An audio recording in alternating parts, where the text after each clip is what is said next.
Praise the Lord. இன்று காலை தியானத்திற்காக நம்ம பார்க்க போற வசனம் யோவான் 7ஆம் அதிகாரம் 30ஆம் வசனம். அப்பொழுது அவரை பிடிக்க வகை தேடினார்கள், ஆனாலும் அவருடைய வேலை இன்னும் வராதபடினால் ஒருவனும் அவர் மேல் கை போடவில்லை. ஒரு அருமையான வசனம். ஆண்டவரை பிடிக்கும்படி என்ன பண்றாங்க, அவரை சிலுவையில் அறைய யூதர்கள் என்ன பண்றாங்க, வகை தேடி கொண்டிருக்கிறாங்க. ஆனாலும் அவருடைய வேலை அப்பொழுது வரவில்லை. ஆண்டவர் இந்த நேரத்துல சிலுவையில் அறையப்படணும், இந்த நேரத்துல உயிர் தெழுந்தணும்னு தேவ சித்தம் இருந்தது. அந்த நேரம் வராதனால பிதாவானவர் அவங்க கையில ஆண்டவரை ஒப்பு கொடுக்கவில்லை. நம்முடைய வாழ்க்கையிலும் சில நேரங்கள்ல ஆண்டவர் சில காரியங்களை இந்த நேரம் வராதனால நம்ம பொறுமையா காத்திருக்க ஆண்டவர் பண்ணுவார்.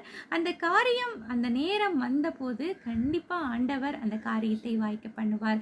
அது டிலே ஆகலாம் உங்க வாழ்க்கையில. ஆண்டவருடைய நேரம் வராதனால அது இன்னும் உங்க வாழ்க்கையில நடைபெறாமல் இருக்கலாம். நீங்க காத்து கொண்டிருங்க. ஆண்டவர் கட்டாயம் உங்க வாழ்க்கையில அந்த காரியத்தை நடக்க ஆண்டவர் கிருபை செய்வார். ஒரு அருமையான பாடல் உண்டு. தொல்லை கஷ்டங்கள் சூழ்ந்திடும், துன்பம் துக்கம் வரும், இன்பத்தில் துன்பம் நேரிடும், இருளாய் தோன்றும் என்றும் அகல மாள உயரமாய் எவ்வளவு அன்பு கூர்ந்தார். என்ன துன்பங்கள் வந்தாலும் அவர் என்னை கைவிட மாட்டார்.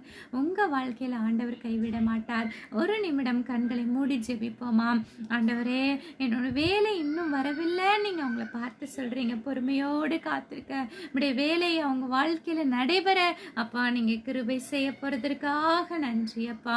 அவங்க வாழ்க்கையில ஏற்ற நேரத்துல நீங்க சேர்த்து கட்டளையிடுங்க. இயேசு கிறிஸ்துவின் நாமத்தில் ஜெபிக்கிறோம் நல்ல பிதாவே, ஆமேன். Have a nice day. Thank you.